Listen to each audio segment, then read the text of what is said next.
Alhamdulillah, alhamdulillahilladzi anzala as-sakinata fi qulubil mu'minin liyazdadu imanan ma'a imanihim.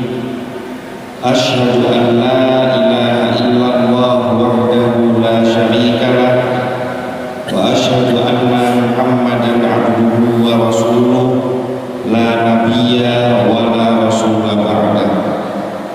Allahumma sholli wa sallim ala sayyidina Muhammad al-fatih lima ughliqa wal khatimi lima sabaqa nasiril haqqi bil haqqi wal hadi ila siratikal mustaqim wa ala alihi haqqa qadrihi wa miqdarihil azim. Amma ba'du.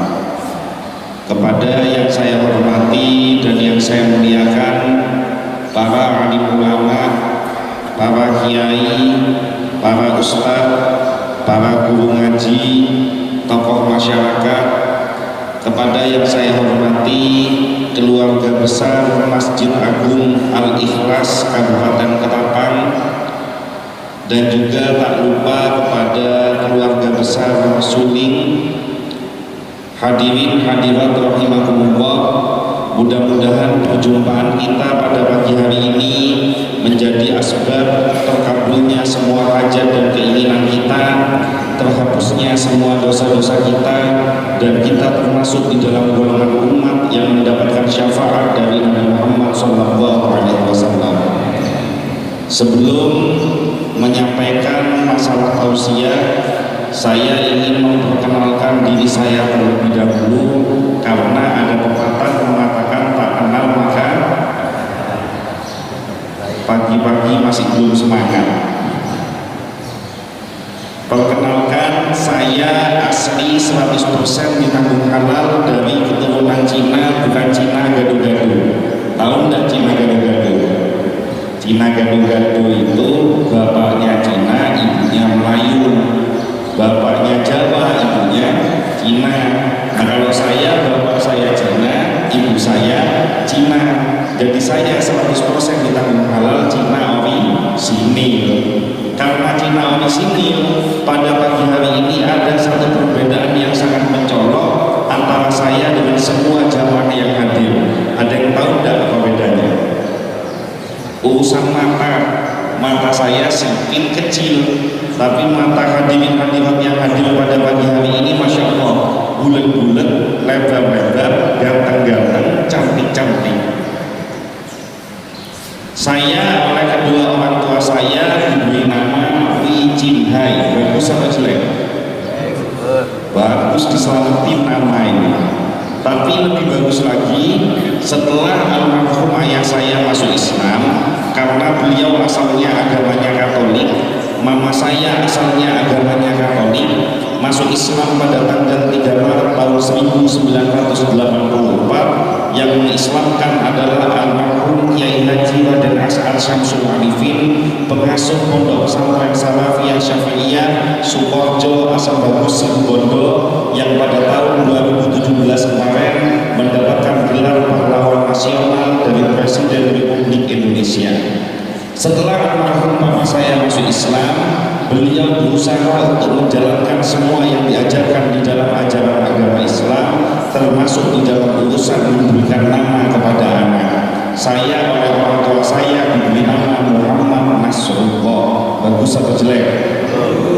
Bagus, lebih pas, lebih cocok karena namanya orang Islam. Karena zaman sekarang banyak orang Islam merasa tidak pede kalau punya anak dikasih nama Islam. Padahal tuntunan dari Nabi Muhammad SAW, kalau kita ingin anak kita hidupnya barokah dan selamat, salah satunya adalah selain memberikan pendidikan agama, pendidikan tauhid sejak kecil, kita berikan nama yang baik, karena nama adalah doa, nama membawa pengaruh di dalam kehidupan anak yang kita lahirkan. Hadirin hadirat rahmatullah, saya sangat bergembira sekali hadir di Kabupaten Ketapang ini. Ini adalah pertama kalinya hadir di Kabupaten Ketapang saya berasal dari Kabupaten Bondowoso, Provinsi Jawa Timur.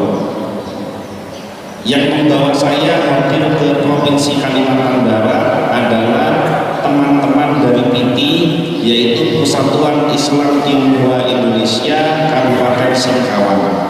Kebetulan saya sendiri adalah pengurus bidang dakwah di Provinsi Jawa Timur dari PITI, Persatuan Islam Tionghoa Indonesia, yang mana fokus tujuan utama dari organisasi ini adalah pertama untuk memberikan perlindungan, keamanan, dan kenyamanan bagi setiap etnis Tionghoa yang mendapatkan hidayah kemudian memeluk agama Islam, sehingga mereka merasa nyaman dalam menjalankan ibadahnya, mereka merasa nyaman dalam belajar menuntut ilmu mengenai pengetahuan soal agama Islam ini, dan memberikan perlindungan apabila ada tindakan-tindakan anarkis dari keluarganya akibat perpindahan agama dari orang tersebut. Kemudian yang kedua, tujuan dari organisasi PITI ini adalah ingin menjadi jembatan antara etnis Tionghoa non-muslim warga negara Indonesia dengan warga pribumi yang beragama Islam untuk menjaga kerukunan dan persatuan antar sesama bangsa Indonesia.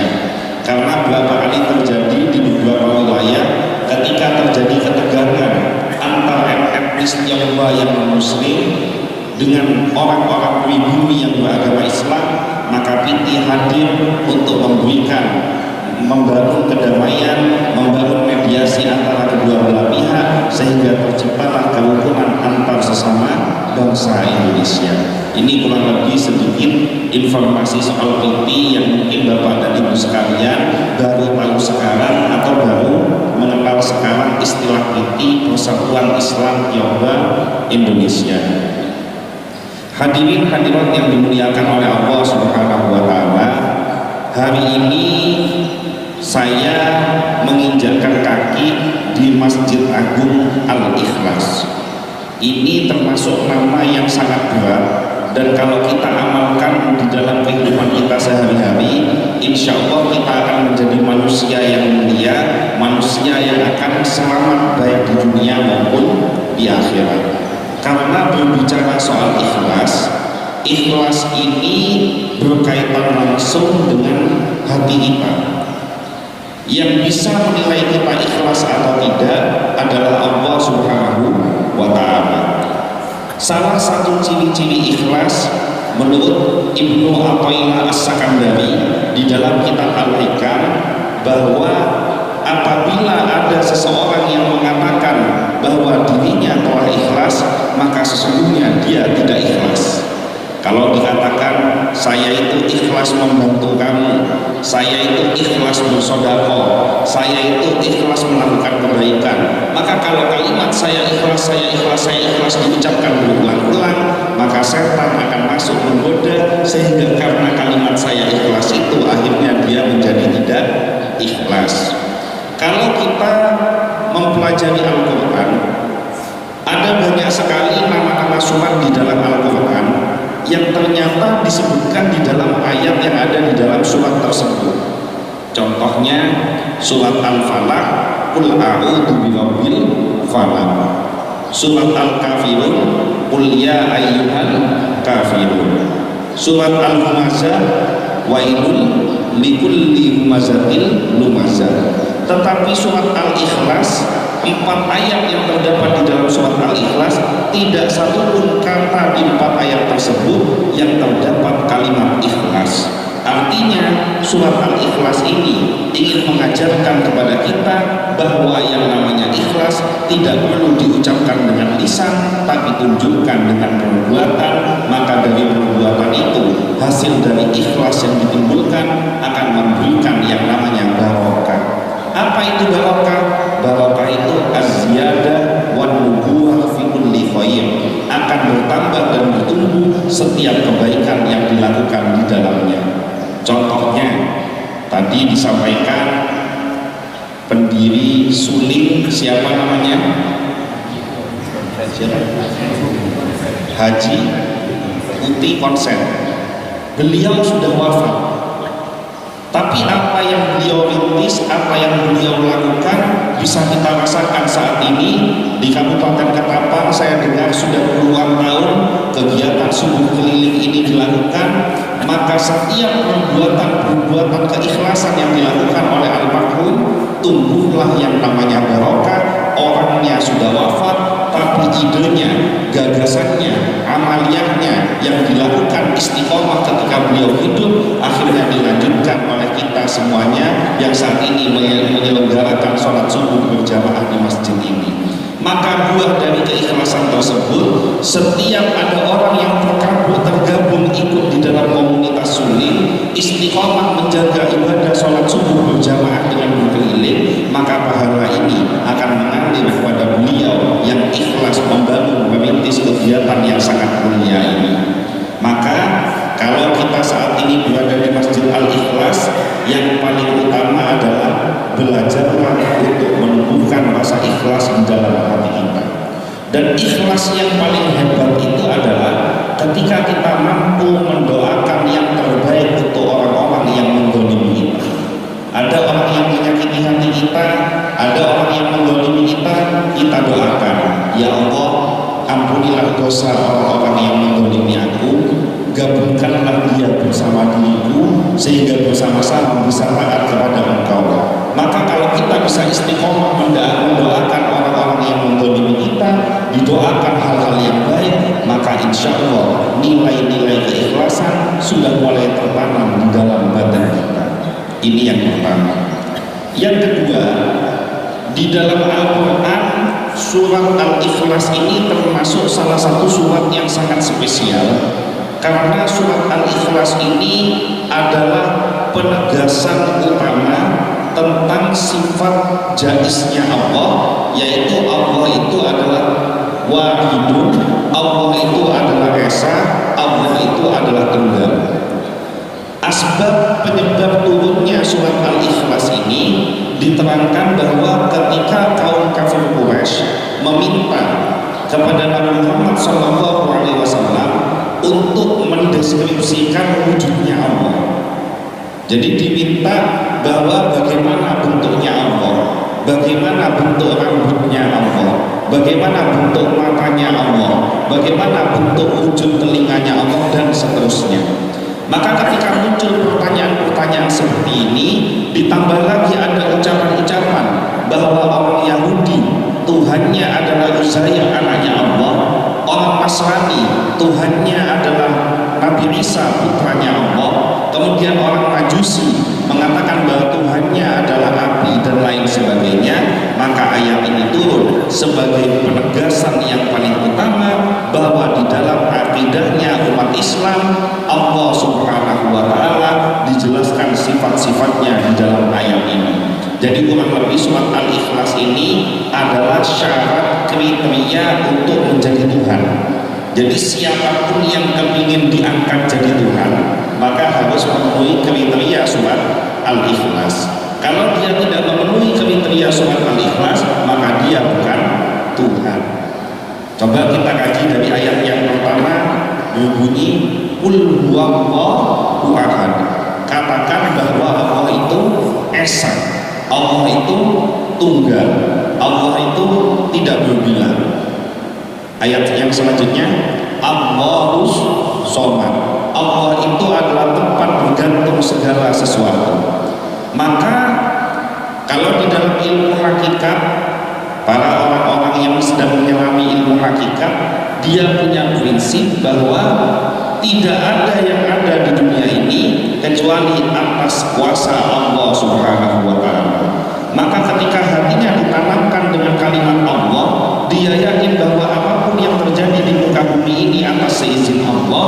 Apa yang terjadi pada dirinya, dia akan mengatakan sesuai di dalam zikir rotibul hadad, bismillah walhamdulillah wal khairu wasyarru bimasyiatillah. Dengan menyebut nama Allah, segala puji bagi Allah, kebaikan dan keburukan semuanya atas kehendak Allah. Maka ketika kita berpasrah, kita serahkan diri kita kepada Allah Subhanahu wa Ta'ala, dan bahkan kita memuji Allah Subhanahu wa Ta'ala, maka kehidupan kita akan menjadi kehidupan yang bahagia,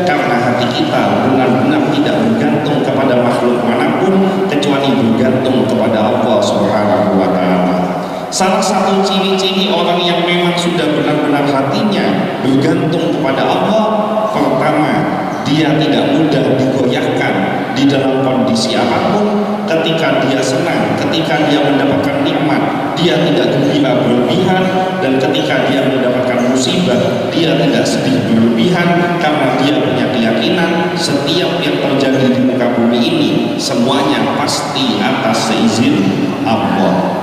Bahkan kalau diteruskan lagi, contohnya untuk urusan uang, orang-orang yang sudah dekat kepada Allah Subhanahu wa Ta'ala memandang uang ini hanya sebatas lembaran kertas biasa. Ketika dia punya uang yang banyak, dia tidak gembira berlebihan, dan ketika dia tidak punya uang sama sekali, maka dia tidak sedih berlebihan. Uang tidak mempengaruhi kehidupannya karena hatinya dipenuhi dengan Allah Subhanahu wa Ta'ala. Coba kita cek diri kita, sudah sejauh apa kecintaan kita kepada Allah, dan sudah sedalam apa perasaan kita terhadap urusan yang bersifat duniawi. Saya teringat kisah dari almarhum papa saya. Beliau menceritakan bahwa ketika beliau berkunjung ke pondok pesantren gurunya yang ada di situ Bondo, yaitu Kiai As'ad Syamsul Arifin, suatu saat ayah saya ini diajak pergi ngambil kelapa, mau diajak minum air kelapa muda. Kiai ini bawa celuritnya. Celurit, kalau ada waktu gara-gara celurit ini dibawa ke pohon kelapa. Nah, beliau sendiri yang manjat pohon kelapa. Ketika naik di pertengahan, ini celurit jatuh. Kiai turun, celuritnya diambil lagi. Apa kata beliau? Alhamdulillah. Ayah saya mulai heran, ini barang jatuh mestinya astagfirullah atau innalillah, kok kiai ini malah mengucapkan alhamdulillah. Naik lagi ke atas, jatuh lagi, karena Kiai As'ad itu ketika ayah saya masuk Islam usianya sudah sepuh, kurang lebih sekitar 80 tahun. Jatuh lagi. Ketika jatuh celuritnya, beliau kembali mengucapkan alhamdulillah. Begitu berulang-ulang sampai akhirnya almarhum bapak saya ini tidak tahan, kemudian tanya kepada almarhum Kiai As'ad, Kiai, kok panjenengan ketika celuritnya jatuh kok malah alhamdulillah? Karena setahu saya alhamdulillah adalah kalimat syukur. Semestinya kan mengucapkan astagfirullah atau innalillah. Ini kenapa kok mengucapkan alhamdulillah? Dijawab oleh Kiai, nah, saya mengucapkan alhamdulillah karena saya bersyukur kepada Allah. Untung yang jatuh celuritnya bukan saya yang jatuh. Coba kamu bayangkan, umur saya sudah 80 tahun lebih, kalau saya yang jatuh dari pohon, apa jadinya? Maka percakapan yang sederhana dan ringan ini memberikan ibrah pembelajaran yang besar kepada kita, bahwa apapun yang terjadi pada diri kita, yakinlah bahwa ada hikmah positif, ada niat kebaikan dari Allah Subhanahu wa Ta'ala. Nah, kalau hati kita ini terus husnudzon kepada Allah, kita gantungkan semua urusan dan perkara kita kepada Allah, maka insya Allah tidak ada satupun kesedihan, tidak ada satupun kekhawatiran yang mampu mengganggu kita. Fala khaufun alaihim wala hum yahzanun. Tidak khawatir berlebihan, tidak takut berlebihan, tidak sedih berlebihan. Apa makna khawatir? Makna khawatir itu takut dengan sesuatu yang belum terjadi.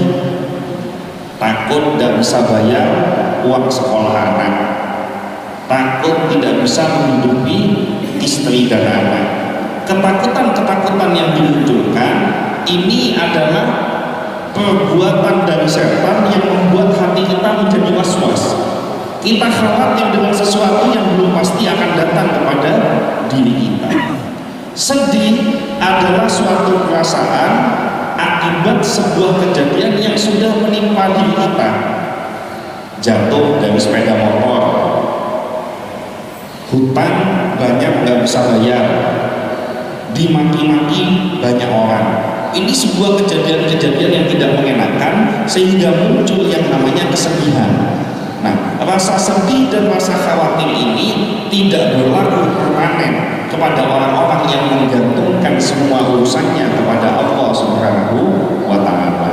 Maka mudah-mudahan kita semua yang hadir pada pagi hari ini, barokah dari nama masjid ini, Masjid Al-Ikhlas, kita semua bisa menjadi pribadi yang ikhlas, yang menggantungkan semua urusan kita kepada Allah. Kita tidak peduli dengan apa yang terjadi pada diri kita, dan kita yakin apa yang terjadi pada diri kita semuanya akibat izin dari Allah Subhanahu wa Ta'ala. Tapi ini jangan salah ditafsirkan. Nanti kalau ada orang dapat musibah, begitu dia nangis dimarahin, kamu nggak boleh nangis, kamu nggak boleh sedih. Bukan begitu.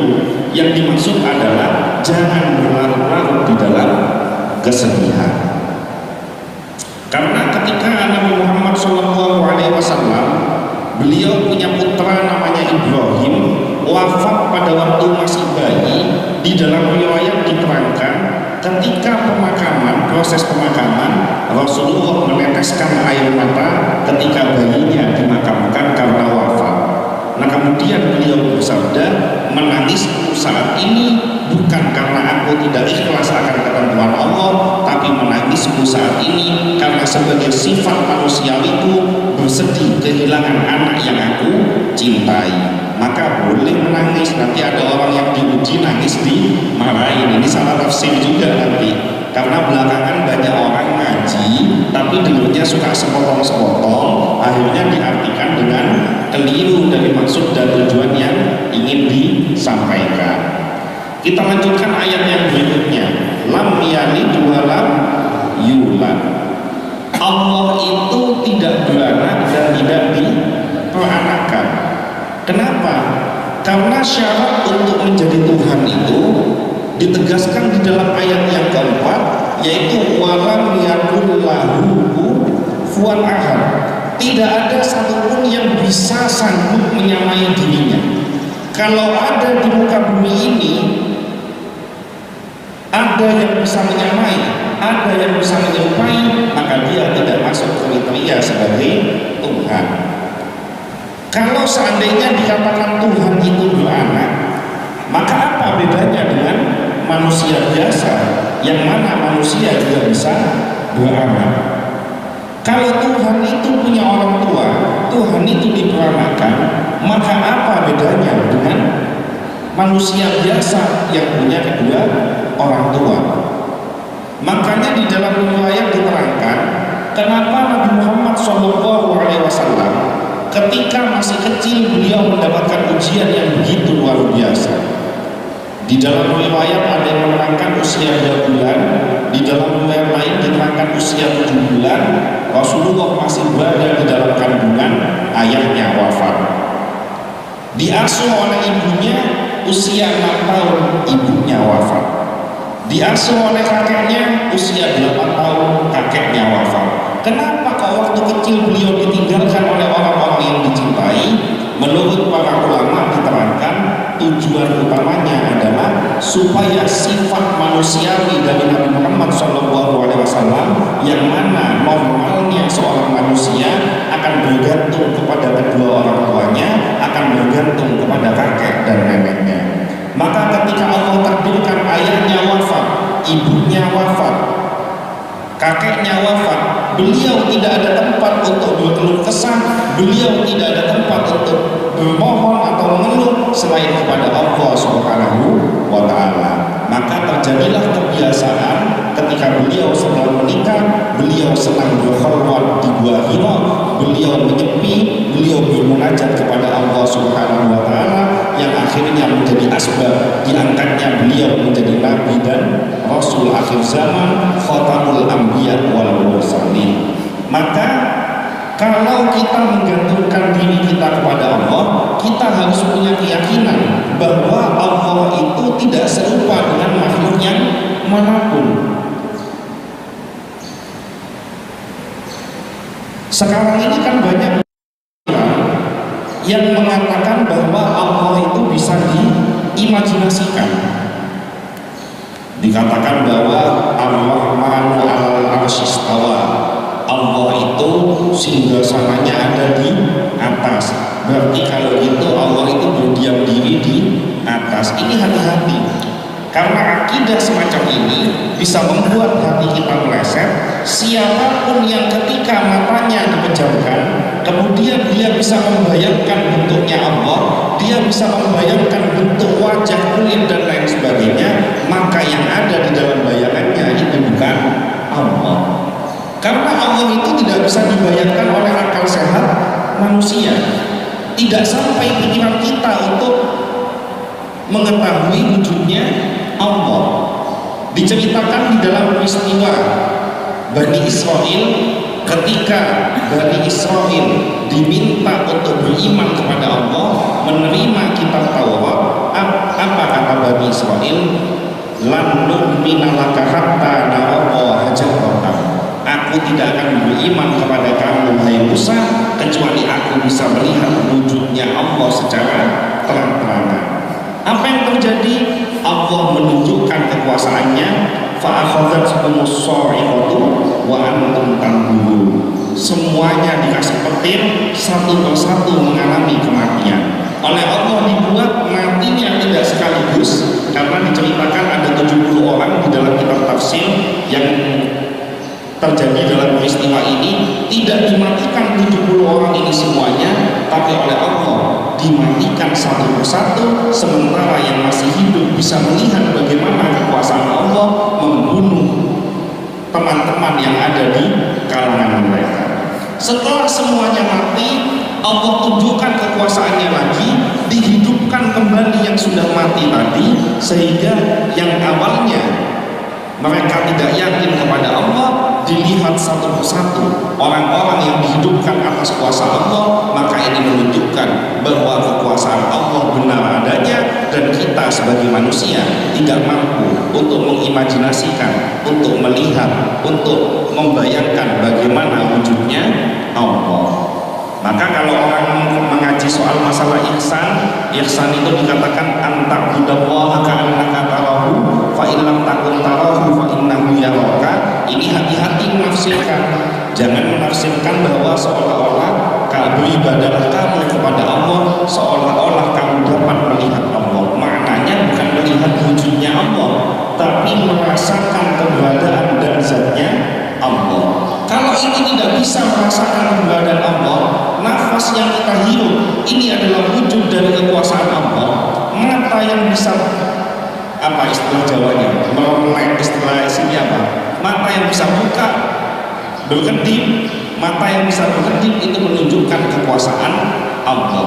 Lidah kita yang kecil, ketika diberikan garam, otomatis lidah kita terasa asin. Ketika dikasih gula, otomatis lidah kita terasa manis. Ketika diberikan cabai, otomatis lidah kita terasa pedas. Maka siapa yang bisa melakukan kekuasaan ini selain Allah Subhanahu wa Ta'ala? Terakhir, ada seseorang yang hadir kepada saya, karena kebetulan di Jawa Timur saya selain di bidang pendidikan dan dakwah, saya juga salah satu pengurus dari Mu'alaf Center. Datang kepada saya menanyakan kenapa Islam ini tidak mau mengakui bahwa ada Tuhan selain Allah. Termasuk karena kebetulan yang menanyakan orang Nasrani, kenapa Islam tidak mau mengakui Nabi Isa sebagai anaknya Allah atau perwujudan Allah. Maka gampang jawabannya. Kalau kita ingin ngetes kriteria manusia, kriteria yang dikatakan Tuhan, maka lihat di surat Al-Ikhlas. Saya tanyakan kembali, kenapa kamu menganggap Nabi Isa itu sebagai Tuhan? Jawaban dia, karena Nabi Isa ini punya keajaiban-keajaiban yang tidak dimiliki oleh makhluk manapun, bahkan tidak dimiliki oleh Nabi Muhammad SAW. Apa itu keajaibannya? Nabi Isa terlahir tanpa seorang ayah, dia lahir dari rahim perempuan yang mulia, yaitu Siti Maryam. Maka dalil ini dijawab oleh Allah di dalam Al-Quran, masalah Isa kamasali ada. Permasalahan soal Nabi Isa alaihissalam ini sama dengan permasalahan penciptaan Nabi Adam alaihissalam. Kalau Nabi Isa tidak punya ayah kemudian dianggap Tuhan karena akibat tidak punya ayah, maka tentunya Nabi Adam lebih Tuhan daripada Nabi Isa, karena Nabi Adam tidak ada ayah dan tidak ada ibunya. Kemudian apa kelebihan yang berikutnya? Nabi Isa alaihissalam seperti diyakini baik di dalam akidah umat Islam maupun akidah umat Nasrani, bahwa Nabi Isa punya kemampuan menghidupkan orang yang sudah mati. Kalau alasannya menghidupkan orang yang sudah mati menjadi alasan utama kenapa dia bisa menjadi Tuhan, maka tidak perlu dijawab di dalam dalil dari Al-Quran, karena dalil dari Al-Quran pun ada peristiwa orang mati kembali hidup.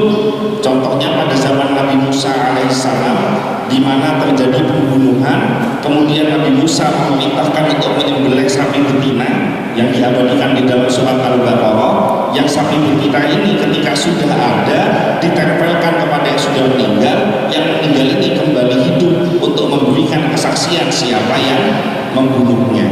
Kita nggak perlu jawab lewat Al-Quran. Di dalam Alkitab sendiri diterangkan bahwa ada seseorang yang namanya Elia dan Elisa, yang menurut kepercayaan kita adalah Nabi Ilyas dan Nabi Ilyasa. Ini punya mukjizat. Ketika Elia dan Elisa sudah meninggal menurut Alkitab, sudah berubah menjadi tulang belulang. Kalau ada orang yang meninggal, tulangnya tempelkan ke orang yang sudah meninggal, yang meninggal ini kembali hidup. Ini lebih ajaib daripada Nabi Isa alias Yesus. Kenapa? Nabi Isa menghidupkan orang yang sudah mati, beliau dalam kondisi masih hidup.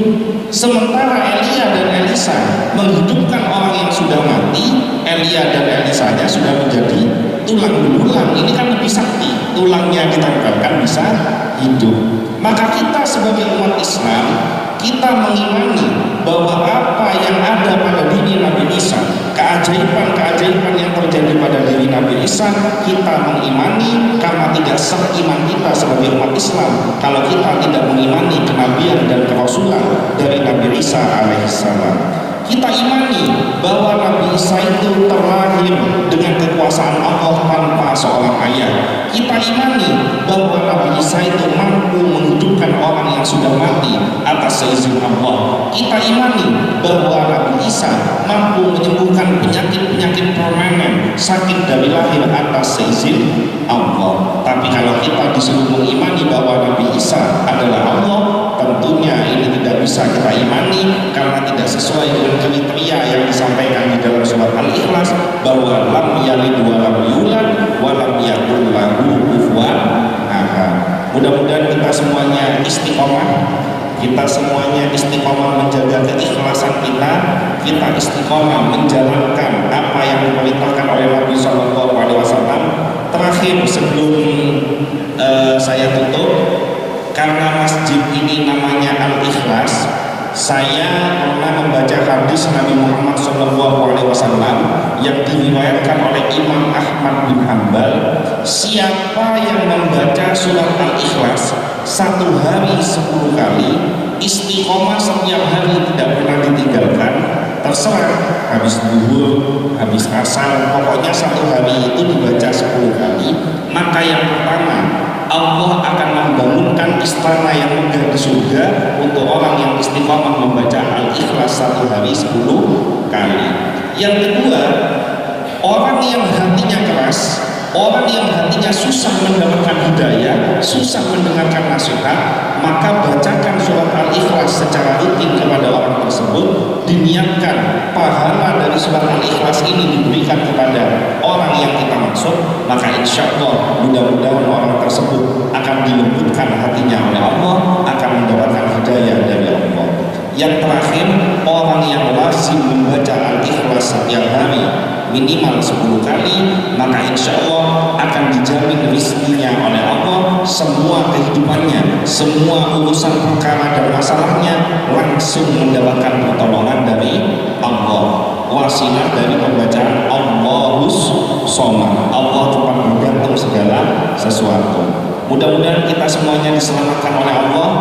istiqomah menjalankan ketaatan kepada Allah, istiqomah menjaga keikhlasan di dalam hati kita, kita dikumpulkan bersama orang-orang yang ikhlas, kita dikumpulkan bersama hamba-hambanya Allah, dikumpulkan bersama kekasih Allah, diselamatkan baik di dunia maupun di akhirat, dan kita mendapatkan syafaat dari Nabi Muhammad SAW.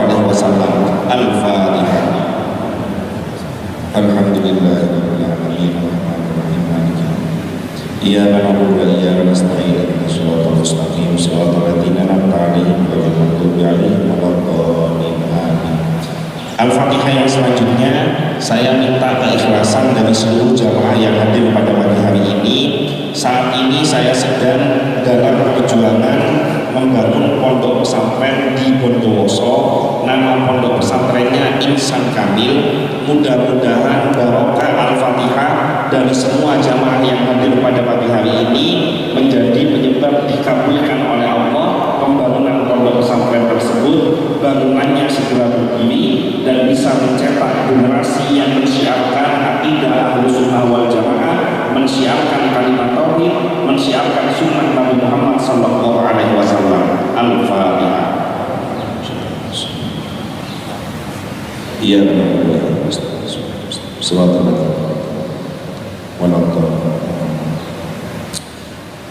nanti sepulang dari sini yang punya aplikasi YouTube, ketik channel Koko Ustadz Official. Kajian pada pagi hari ini akan diupload di channel Koko Ustadz Official. Setiap menonton video tersebut, subscribe channelnya dan nonton videonya, itu termasuk bagian dari menyumbang pembangunan pondok pesantren Insan Kamil di Bondowoso, karena hasil pendapatan dari YouTube 100% akan digunakan untuk pembangunan pondok pesantren. Mudah-mudahan semuanya panjang umur. Saya mohon maaf yang sebesar-besarnya apabila ada kata-kata yang kurang berkenan di hati Bapak dan Ibu sekalian. Mungkin saya suku adab, mungkin saya kurang berakhlak, mungkin saya kurang berilmu. Saya mohon maaf yang sebesar-besarnya. Mudah-mudahan kita semua dipertemukan